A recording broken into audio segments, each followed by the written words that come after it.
សួស្តីអ្នកទាំងអស់គ្នាថ្ងៃនេះយើងវិលត្រឡប់មកជួបគ្នាជាថ្មីទៀតហើយនៅក្នុងវីដេអូថ្មីក្នុងថ្ងៃនេះខ្ញុំនឹងលើកយករឿងមួយមកសម្រាប់ឲ្យអ្នកទាំងអស់គ្នាស្ដាប់ដែលមានចំណងជើងថាបង្គោលក្រាក់សង្កត់វិញ្ញាណ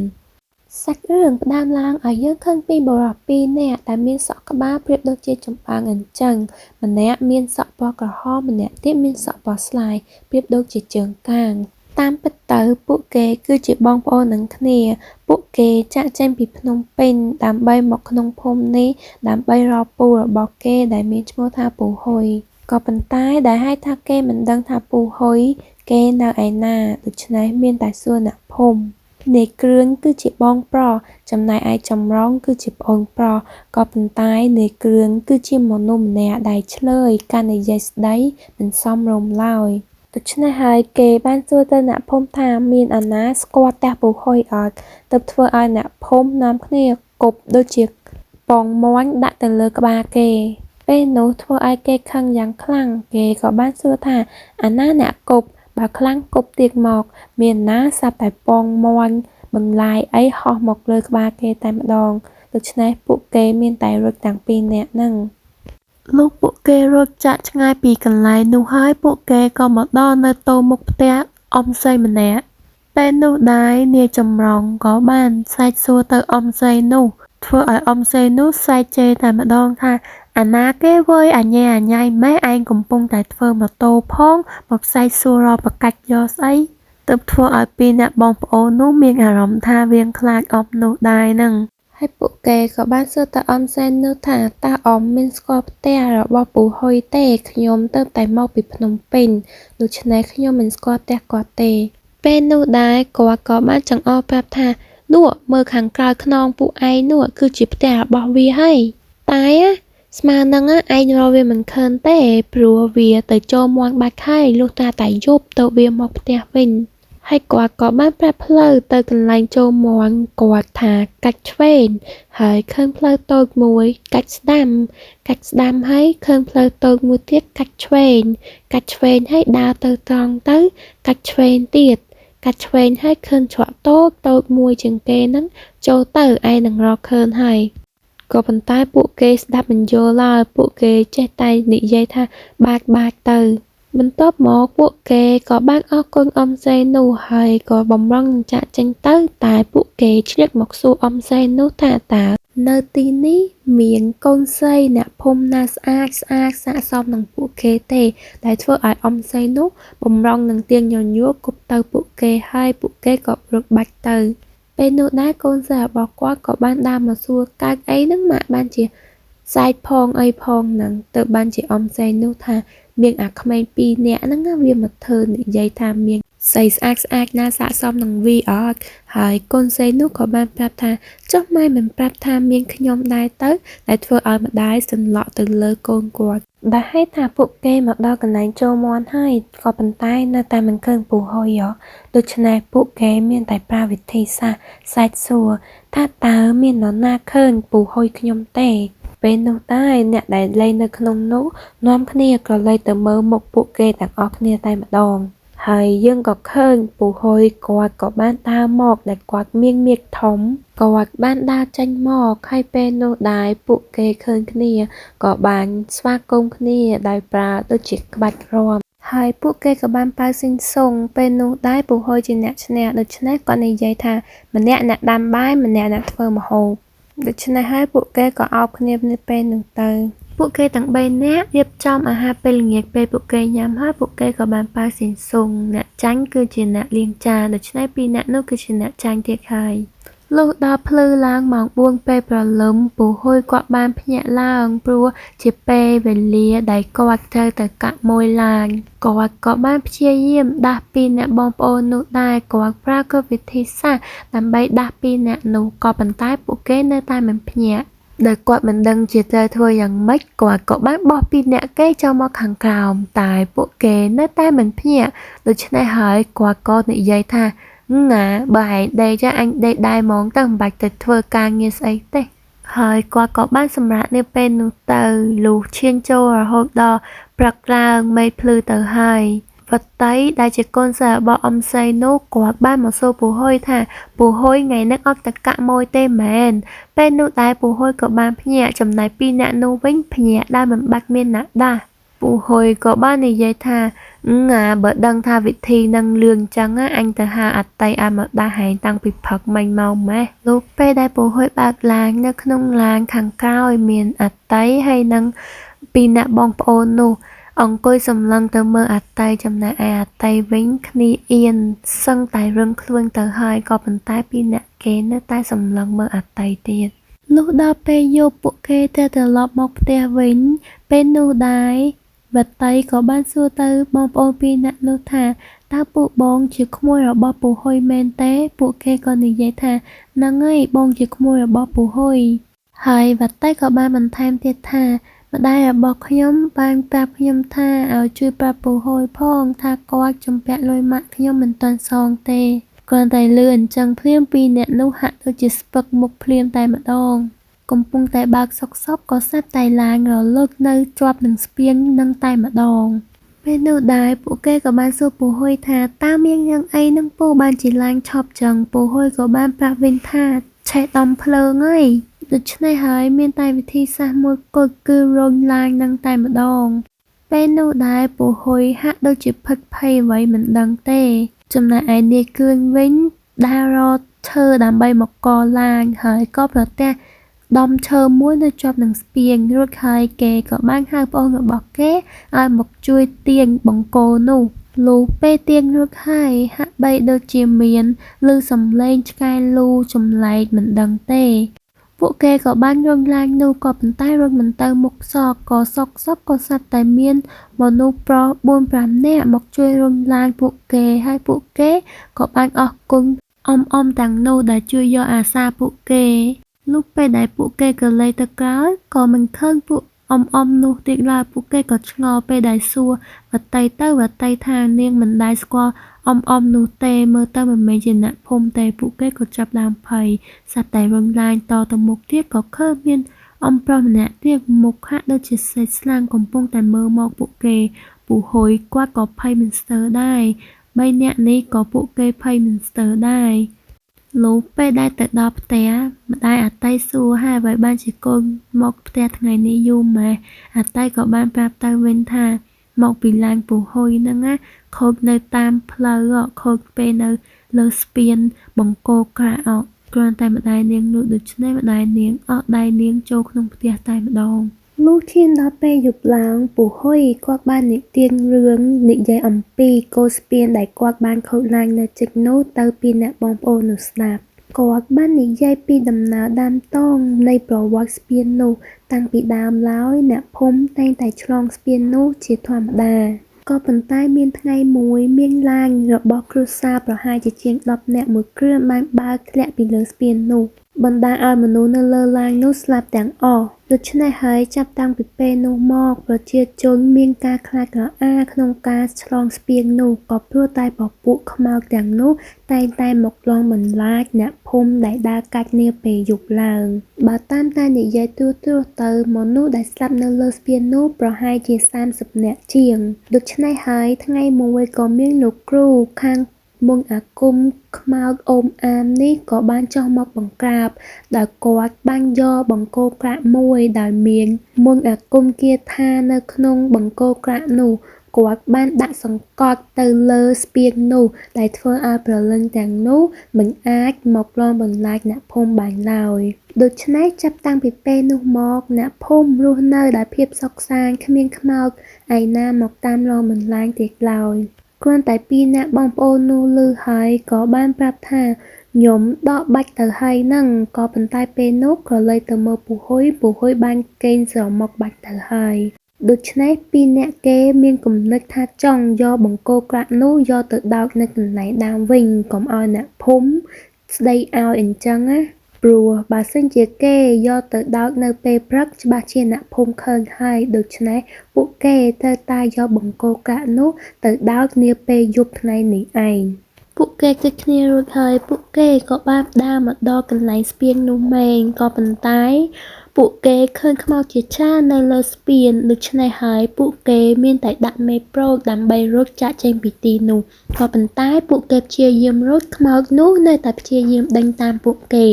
ហើយពួកគេក៏បានឈប់នៅនឹងមួយកន្លែងព្រោះពួកគេគិតថាខ្មោចទាំងនោះមកតាមពួកគេក៏ព្រោះតែចង់បានបង្គោលក្រាក់នេះឯងដូច្នេះហើយពីរអ្នកបងប្អូនគេក៏បានបោះបង្គោលក្រាក់នោះទៅឯគៀនផ្លូវហើយពួកគេក៏បានរត់ចាក់ចេញពីទីនោះទៅដូច្នេះហើយយើងក៏ឃើញខ្មោចស្រីម្នាក់ដែលមើលទៅមានរូបរាងគួរឲ្យកាចសាហាវបានដើរចេញមករួមជាមួយនឹងទឹកមុខដ៏ឃោរឃៅលុះពេលព្រឹកឡើងពូហុយក៏បានភ្ញាក់ហើយគាត់ក៏បានឃើញសភាពក្មួយរបស់គាត់ពីរនាក់ដូចជាមានភាពខុសប្លែកខុសពីធម្មតាពេលដែលគាត់សួរទៅពីរអ្នកបងប្អូននោះនិយាយថាពួកគេមិនអីទេហើយគាត់ក៏ខ្ជិលសួរនាំវែងឆ្ងាយទៀតដែរក៏ប៉ុន្តែពេលនោះគាត់ក៏បានឮសំឡេងអ្នកភូមិអ៊ូអរនៅខាងក្រោមហើយពួកគេក៏បានចុះទៅមើលទៅចំណែកឯអ្នកភូមិវិញពួកគេឆាវឡោក៏ព្រោះតែនៅឯចុងស្ពាននោះបាច់បង្គោលក្រាក់ហើយអ្នកភូមិបាននាំគ្នាពិភាក្សាគ្នាថាចុះបើបង្គោលក្រាក់នេះបាច់ទៅតើខ្មោចទាំងនោះនឹងចេញមកទៀតទេក៏ប៉ុន្តែអ្នកខ្លះលើកឡើងថា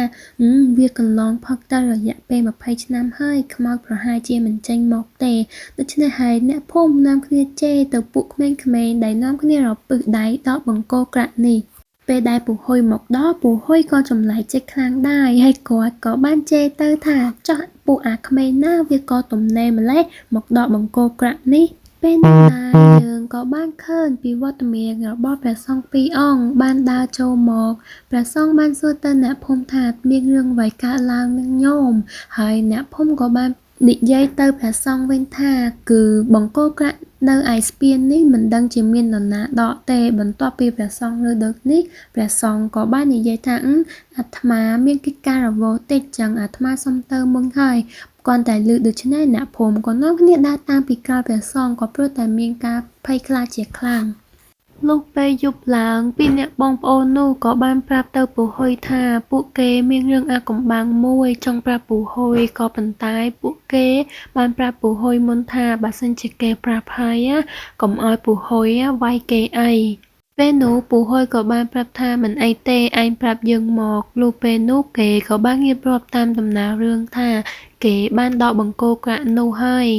នៅថ្ងៃដែលពូខូចឡើងនោះអីខ្ញុំបានដកបង្គោលក្រាក់នោះដើម្បីយកទប់ឡើងពេលនោះដែរពូហុយមិនបានស្ដីបន្ទោសឲ្យពួកគេទេព្រោះគាត់គិតថាគាត់ក៏មានចំណែកក្នុងនោះដែរព្រោះបើសិនជាគាត់មិនខូចឡើងនៅទីនោះពួកគេក៏មិនដកបង្គោលក្រាក់នោះដែរពួកគេទាំងពីរនាក់នោះបន្ទាប់ពីលើពូហុយមិនស្ដីបន្ទោសឲ្យហើយពួកគេសប្បាយចិត្តណាស់ស្រាប់តែពូហុយខោបគេម្នាក់មកកញ្ញោហើយពូហុយក៏បាននិយាយវិញថាមិនអីទេបើសិនជាឯងចង់លុបលាងកំហុសរបស់ឯង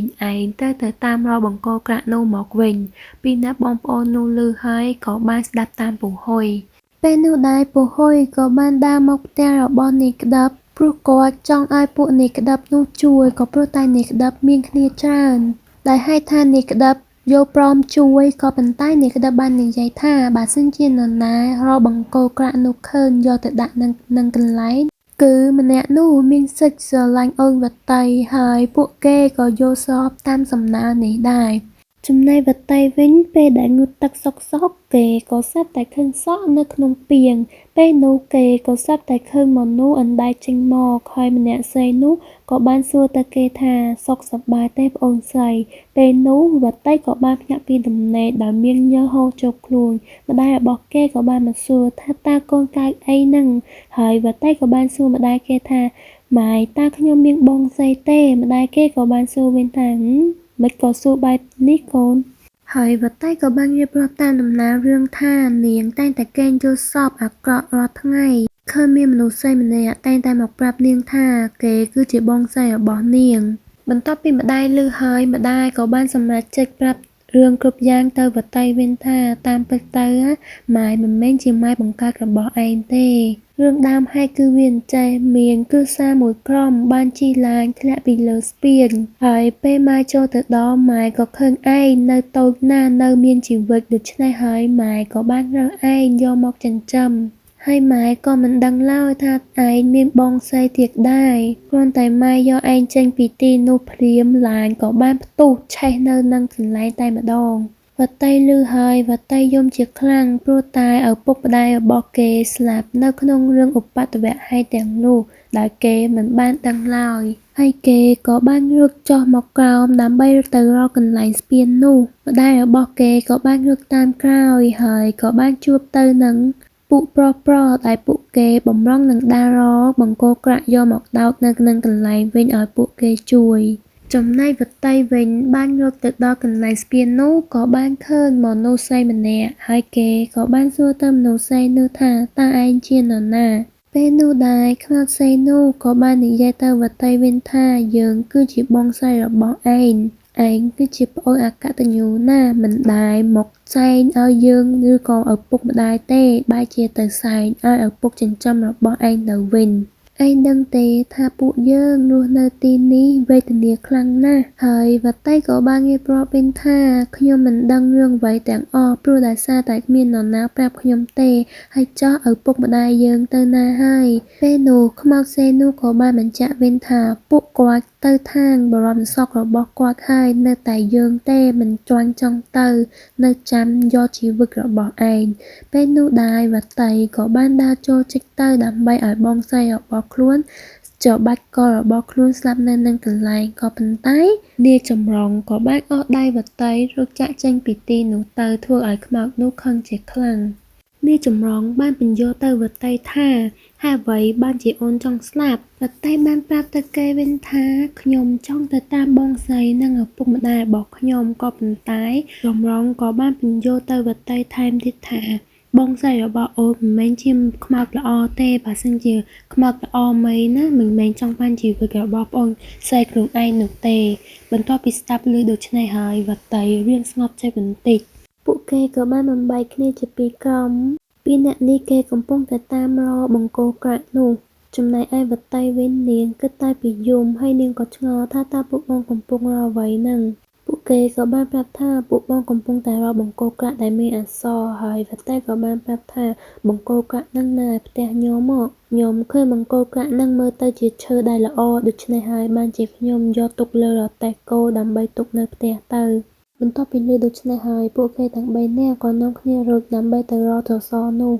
ពួកគេកំពុងតែរត់សោកសពក៏ស្រាប់តែឮសំឡេងសែករបស់មនុស្សស្រីចេញពីក្នុងព្រៃពួកគេទាំង3នាក់ភ័យណាស់នាំគ្នារត់ចាក់ចេញពីទីនោះក៏ប៉ុន្តែវតីនាងបានតាក់ជើងដួលតែម្នាក់ឯងនៅទីនោះទៅចំណែកឯក្រុមរបស់ពូហុយវិញគាត់បានចាប់ខ្មោចម្នាក់ដើម្បីមកធ្វើទារុណកម្មតែទោះបីជាធ្វើទារុណកម្មចេញឈាមចាញយ៉ាងណាក៏ដោយក៏ខ្មោចនោះនៅតែមិនព្រមនិយាយដូច្នេះពួកគាត់អត់វិធីសាស្ត្រក្នុងការធ្វើទារុណកម្មហើយក៏ប៉ុន្តែពេលនោះនាយគ្រឿងក៏បាននឹកឃើញវិធីសាស្ត្រមួយគឺវិធីសាស្ត្រចាក់ក្រឡេកគឺពួកគេបានយកស្អីមកចាក់ក្លៀករបស់ខ្មោចនោះដើម្បីឲ្យខ្មោចនោះសារភាពវិធីសាស្ត្រនេះគឺពិតជាបានជោគជ័យមែនព្រោះដោយសារតែខ្មោចនោះរសើបខ្លាំងដូច្នេះហើយខ្មោចនោះក៏បានប្រាប់រឿងរ៉ាវទាំងអស់ថាខ្លួនមិនបានតែចាប់ជាក៏ព្រោះតែខ្លួនចាំយកជីវិតរបស់មនុស្សដែលនៅលើស្ពាននោះទៅខ្លួនអាចទៅចាប់ជាបានចំណែកឯខ្មោចស្រីនោះក៏មិនអាចទាន់ទៅចាប់ជាដែរព្រោះនាងនៅរងចាំយកជីវិតរបស់ប្អូនស្រីនាងសិនទើបនាងអាចទៅចាប់ជាបានបន្ទាប់ពីខ្មោចនោះនិយាយចាប់សពគ្រប់អស់ហើយពួកអ្នកទាំងអស់គ្នានោះក៏បានយល់ពីបំណងរបស់ខ្មោចស្រីនោះបើយើងនិយាយអំពីនាយក្តាប់វិញនាយក៏បានដើរចូលទៅក្នុងផ្ទះរបស់វតីដើម្បីទៅដើររកបង្គោលក្រាក់នោះពេលដែលនាយរកឃើញហើយនាយក៏បានលីដើម្បីមករកកន្លែងស្ពាននោះវិញចំណែកវតីវិញនាងត្រូវបានចម្រងចូលទៅជួយទាន់ហើយពួកគេគិតតែពីរួចក៏សាប់តែទៅបុកនឹងខ្មោចដោយសារតែវតីមានរុក្ខជាតិដើម្បីមិនឲ្យខ្មោចមើលឃើញចំណែកឯចម្រងវិញមិនមានស្លឹកដើម្បីការពារទេដូច្នេះខ្មោចស្រីនោះក៏បានឃើញចម្រងហើយក៏បានច្របាច់កចម្រងដើម្បីបញ្ជាឲ្យប្អូនស្រីរបស់ខ្លួនចេញខ្លួនមកក៏ប៉ុន្តែចម្រងបានប្រាប់ទៅវតីថាកុំចេញមកអីប៉ុន្តែវតីហើយតែមិនដាច់ចិត្តនាងក៏បានចេញមុខមកហើយនាងសន្យាថានឹងទៅតាមបងស្រីពេលនោះដែរនាងក៏ទៅតាមបងស្រីរបស់នាងទៅ ចំណែកនេះក្តាប់វិញពេលដែលខ្លួនដើរចូលមកនឹងឃើញវតីរួចហើយគេក៏បានសួរនាំទៅចម្លងថាតើវតីទៅឯណាចម្លងក៏បានប្រាប់ពីដំណើរដើមតងដូច្នេះហើយនាយក្តាប់ក៏បានលីនាយចម្លងដើម្បីទៅរកវតីនៅឯគោស្ពានពេលនោះដែរពួកគេទាំងអស់គ្នាក៏បានទៅជុំគ្នានៅលើស្ពាននោះពួកគេបានឃើញខ្មោចជាច្រើនក៏ប៉ុន្តែពេលនោះយើងបានឃើញវតីនាងទៅខ្មោចបងស្រីរបស់នាងចាប់យកទៅលើពួកគេបានប្រាប់ឲ្យខ្មោចនោះដោះលែងវតីទៅក៏ប៉ុន្តែខ្មោចនោះបាននិយាយថាឲ្យដោះលែងយ៉ាងម៉េចបើនាងជាប្អូនស្រីយើងក៏ប៉ុន្តែនាងមិនដែលខ្វាយខ្វល់ពីយើងទេដែលចិញ្ចឹមរបស់វតីក៏បានអង្វរទៅខ្មោចនោះដែរថាកំហុសគ្រប់យ៉ាងគឺជាកំហុសរបស់គាត់ព្រោះគាត់មិនបានប្រាប់រឿងទាំងអស់ទៅឲ្យវតីដឹងក៏ប៉ុន្តែខ្មោចនោះនៅតែមិនព្រមស្ដាប់ហើយថែមទាំងឲ្យពួកបរិវារគេទៅសម្លាប់អ្នកភូមិម្នាក់មួយដើម្បីបានទៅចាប់ជាតិទៀតផងនាយក្តាប់ក៏បានធ្វើជាបន្លប់ពួកគេថាបើសិនជាហ៊ានចូលមកគេនឹងសង្កត់បង្គោលក្រាក់នេះដើម្បីកុំឲ្យពួកខ្មោចនោះទៅចាប់ជាតិក៏ប៉ុន្តែគេបានឲ្យនាយយកបង្គោលក្រាក់ពឹកប្រាកដដើម្បីមកដោតនៅនឹងកន្លែងដើមក៏ប៉ុន្តែពេលនោះនាយក្តាប់បានចូលដៃធ្លាក់បង្គោលក្រាក់នោះទៅកន្លែងពួកខ្មោចដែលធ្វើឲ្យពួកខ្មោចនោះបំរុងនឹងទៅចាប់ការក៏ប៉ុន្តែនាយគ្រឿងក៏បានសែកទាន់ថាបង្គោលក្រាក់ពឹកប្រាកដនៅទីនេះពេលនោះដែរនាយគ្រឿងក៏បានទាញបង្គោលក្រាក់នោះដើម្បីបុកទៅនឹងដីដែលធ្វើឲ្យខ្មោចទាំងអស់រលាយបាត់ពីពេលនោះទៅចំណែកឯវតីវិញក៏ធ្លាក់ពីលើមកដូចគ្នាក៏ប៉ុន្តែត្រូវបាននាយចម្លងទៅតតាន់ហើយពេលនោះដែរវតីក៏បានប្រាប់ទៅពួកគេ3នាក់ថាអ្នកដែលគេត្រូវជ្រើសរើសគឺជានាយចម្លងក៏ព្រោះតែនាយចម្លងបានជួយគេនៅពេលដែលខ្មោចបងស្រីគេតាមធ្វើបាបដូច្នេះនាយក្តាប់ហើយនឹងនាយគ្រឿងក៏មិនថាអ្វីដែរហើយអ្នកភូមិគ្រប់គ្នាសប្បាយចិត្តណាស់ក៏ព្រោះតែពួកគេអាចរស់នៅដោយសុខសាន្តជារៀងរហូតហើយមិនមានពួកខ្មោចមកតាមធ្វើបាបទៀតឡើយអរគុណអ្នកទាំងអស់គ្នាដែលបានទស្សនាវីដេអូនេះដល់ចប់សូមកុំភ្លេចជួយចុច like និង subscribe ដើម្បីទទួលបានវីដេអូថ្មីៗជាបន្តទៀតជួបគ្នានៅវីដេអូក្រោយបាយបាយ